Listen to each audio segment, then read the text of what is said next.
friends. Welcome back to the Rising Podcast. This is Melanie Penn. I'm Melanie, and the Rising is all about the resurrection. Today I'm talking with Joseph Yoo. He's an Episcopal priest based just outside of Houston, in Houston, Texas. And I found Joseph on social media. He's got a major TikTok following, over 100,000 followers. He has a similar substantial following on Instagram. And what I love about Joseph is his, it's half nerdy, half pastoral, half funny, very just regular, accessible, refreshing tone on social media. I think social media is a powerful place for people to help people. And that's exactly what Joseph is doing. Joseph was born in Korea. He lives in Pearland, Texas with his wife and son, and his church is Mosaic Episcopal Church. It's a church that he planted, and if you're in the Houston area, I'd encourage you to go check it out. This is my conversation with Joseph Yoo.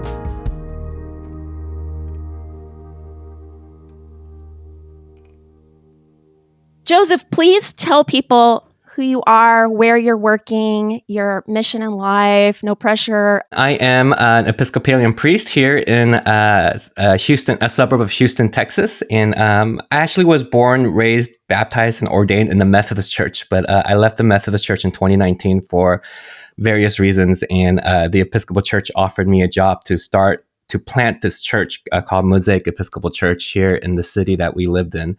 So that I didn't have to move out of the state or city. An immigrant, was born in Korea, moved to the States when I was 6. So I'm more American than Korean because I'm more westernized than I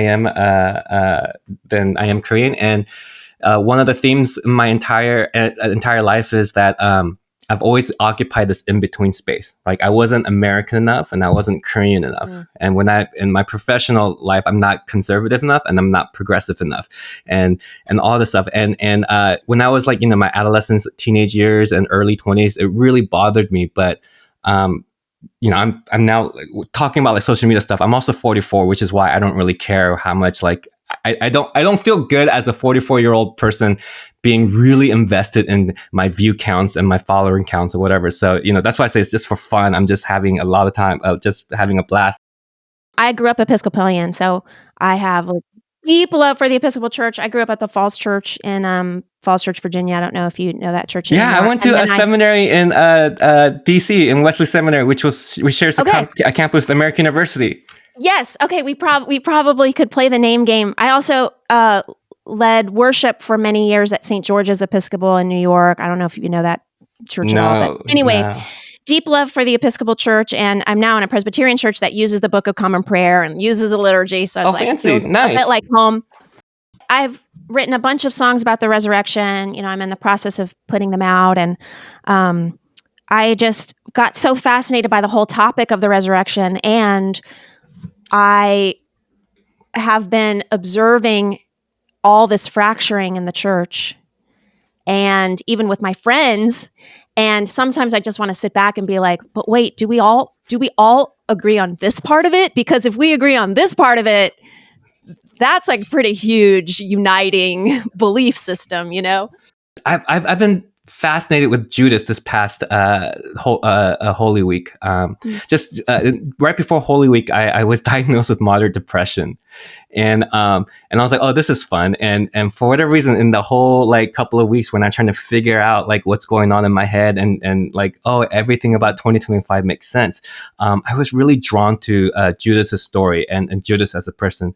We call Judas the betrayer, and he did betray Jesus, but all 11 of them betrayed Jesus in one way or the another. Except for the women, no one was there when Jesus needed him the most. So it's kind of unfair that Judas did the worst thing, yes, but so did Peter. And Jesus told Peter he was going to do it. And Peter said, no, not me. Jesus, you know me. I'm good. I will never do that.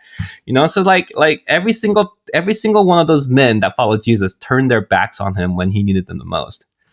Say more about your meditation on Judas. I think so. I did some casual surveys. What do you know about Judas? And turns out not many people know anything about Judas except for that he was the betrayer. And I think, and Judas was absolutely guilty, guilt-ridden when he did this afterwards. Yes. But yes. I think So again, this is so I'm projecting a lot of my point of view into Judas's story. But here's this man who followed Jesus for 3 years, and everyone has the idea that Messiah is supposed to restore the kingdom of Israel. So they're thinking physically, like Jesus is coming to overthrow the Roman Empire, and Jesus is going to be the king of and liberate the Jews, like these oppressed people. Liberate the Jews. Yes, and yes, that's right. And for 3 years, Judas watched this man do inexplainable things, right? Like in John's gospel, the resurrection of Lazarus was the thing that everyone okay, this is the man. That wasn't the only person he raised from the dead. So Judas is watching this. And so they're all probably really thinking that this is going to be the Messiah. Who can raise the dead unless they're going to be the Messiah? So Judas is all in. And then, that Holy Week, that right after the triumphal entry, so its triumphal entry was on Sunday. On Holy Week Monday, what Jesus does is he flips the tables in the temple. Right. So I'm imagining Judas sees this entrance of Jesus, and he sees people shouting Hosanna, which means save us now. And Jesus is portraying the king that everyone thinks he's going to be. And then the first thing he does is he doesn't recruit soldiers. He doesn't rally the troops. He doesn't give a browsing we're going to win our land back. He goes and flips tables in the system. He feels like he's attacking his own people when they're expecting something else. So I think Judas is watching these cracks, and I think the straw that broke the camel's back for Judas is when in John's version, when the woman comes to anoint Jesus' feet, it's Judas who says, "Why are we wasting so much money? This could have been used to serve the poor." And Jesus chastise Judas directly. And I think that was the thing, oh, I'm done with this. I think the best way to explain this is a friend of mine was part of a church that was very, very cultish. They were a cult. And the pastor had a big scandal, and it just broke everyone. And the church collapsed. And these kids, they were all college kids, had given 5 to 10 years of their life to this man, and turns out he was nothing that he said. And so they were so distraught. They felt so betrayed. I think Judas felt betrayed by Jesus too, because Jesus wasn't living up to, not that Jesus but Judas had a projection of Jesus, and Jesus wasn't living up to that image. And therefore, I think Judas might have felt betrayed by Jesus as well. And so there's real human emotions that we've all experienced, that Judas experienced, but we don't spend time on it because we just call Judas the betrayer. We had a really difficult year between the denomination and our church plant last year, and there was a moment where I just felt super betrayed by my bosses and whatnot, and the powers that be. And I think that's what resonated me to feel like Judas, because to be clear, the Diocese of Texas did not betray me. They didn't do anything. I just felt that way because I was so hurt. You're allowed to have feelings. Yes, and I was so hurt that I felt like I was they didn't live up to their end of the bargain, all that stuff. And I kind of felt like that's what Judas felt like. Jesus isn't living up to what he thought Jesus would be living up to, and that hurts when someone who you think when you put someone on a pedestal and they are nothing what you thought they were. That does hurt. That does feel like a betrayal. And I feel like that's something that Judas wrestled with. And someone told me when I was asking questions, oh, well, the devil made Judas do it. And I was like, I feel like that's a cop-out, because that gives Judas that means that Judas wasn't in control of any of his actions. How many of times have we felt betrayed and we retaliated in that betrayal? We may not have sold our friends to the powers that be to have him executed, but we've caused some sort of death in our retaliation of feeling of betrayal. And that's what humans do when we're hurt. The one thing that we want to do is hurt people back. Hurt people. I think is the cliche thing that we say. So there was just something very humanizing about Judas that I saw this year in this season when I was diagnosed with depression that I've never thought about in the 20 years I've been working at a church. I've wondered, did Judas really believe?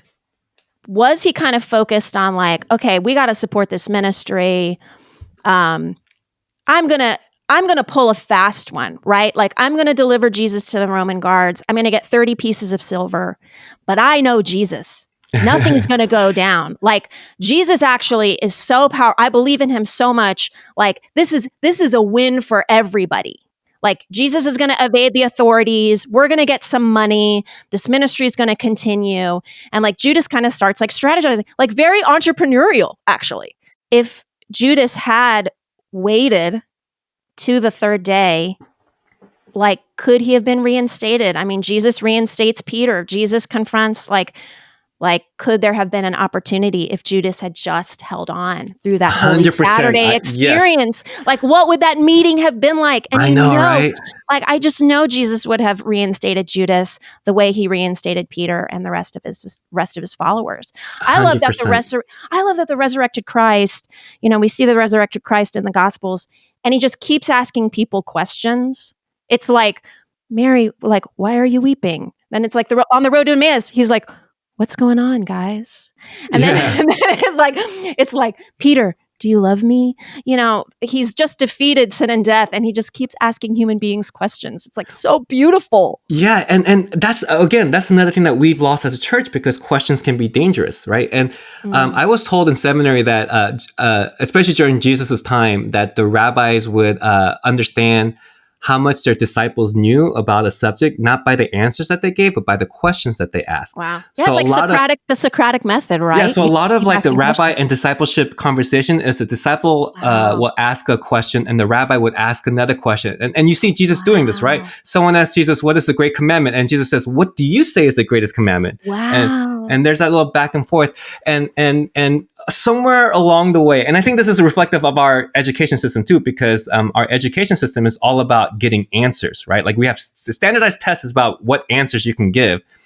And so like we kind of treat that too with the Bible, like we need answers from the Bible. But I believe that scripture is meant to be, Jacob literally wrestled with God, like we're meant to wrestle with this and ask questions and questions and questions and like understand that God is bigger than our questions. And that the more questions we ask, the more we are able to understand the more we're able to understand the topic better. But again, like I said, some questions can be dangerous because it can rock the status quo. And if your part of your job is, if you benefit from the status quo, that's the last thing you want to be rocked. I hadn't heard that before, that part of rabbinic rhetoric was to ask questions to the question. Yeah. So the rabbi could get a grasp of how much the disciple knew about a subject, not by the answers that they gave, but by the questions that they ask. So there's a lot of like questions to questions. So, so like, again, like someone asked Jesus, what is the greatest commandment? And Jesus doesn't answer right away. He says, well, what do you say is this greatest commandment? And then that person says, and then they have that conversation. And we're missing that in the church, right? Because I mean, I don't know if you ever sat in a meeting where you, in a Bible study where someone asks questions, that a really difficult question, and all of a sudden everyone feels really like tense. And usually sometimes the pastor says, well, that's big. When the pastor doesn't know, it's either we'll pray about it or you can't ask those questions because they're not from the Bible. We do everything to have people not ask questions. And I think that's the wrong way to go about it. When is your album coming out? Has your Resurrection album come out? Or are you still working on it? It is completed. All the songs are in the first person. So like Mary really sings cool. her song in the first person in the garden. Jesus tells Mary, don't cling to me. Almost like he says, don't cling to me, for I have not yet gone to the Father, or something like that. Like Mary wants to touch him and hold on to him. But then Jesus tells Thomas, oh, you can touch me. It's almost like Mary didn't need it. Like she, like you're right. Yeah. Like she said, I had seen the Lord. Like she kind of absorbed the whole truth in that moment. And then other people needed to touch him. They needed to like have that physical contact. So I don't know, whatever. I've been thinking about this whole thing a lot. Well, I preached on that on Easter, saying maybe one way to consider that is that when Jesus says you can't hold on to the old me, like this, don't cling on to the past, accept the invitation of what is coming, what is to be, and so. I never put those two together, though. Thank you. That's something to think about Thomas touching and Mary not. That's fascinating. I never even thought of that. The whole album will be out September. And I kind of love that because I don't want it to be an Easter album. September is fine because, Easter isn't just one day of the Easter is every single Sunday because we serve a risen Lord. Easter's every day. I just believe in the power of the church and the power to come together. And sometimes I'm like, this is the fundamental conversation. Like, do we believe Jesus rose from the dead? And if we do, then everything else is kind of secondary. I would talk with you 2 more hours, but you've got a job. You've got work to do, just like you said. So do you. Yeah, we have work to do. We have work to do.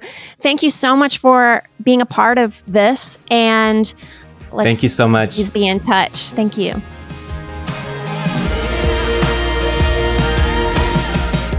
Hey, everybody. Thanks for listening to the Rising podcast as we look further into the resurrection of Jesus. Did you know The Rising is also an album? The Rising is an album that I wrote that tells the story of Christ's resurrection. Each song on the album is written from a different perspective of someone who was actually there at the resurrection. Each guest on The Rising also has a perspective. And you know what? So do you. I would venture to say that your perspective is the one that I'm most interested in. Would so love it if you'd subscribe on YouTube, Spotify, or Apple Podcasts, and you can find new episodes on any of those platforms as well. If you want to get to know me better, you can find me on Instagram or go to melaniepenn.com and you can send me a message there. I make things for you, and I'm so glad that you are here for The Rising.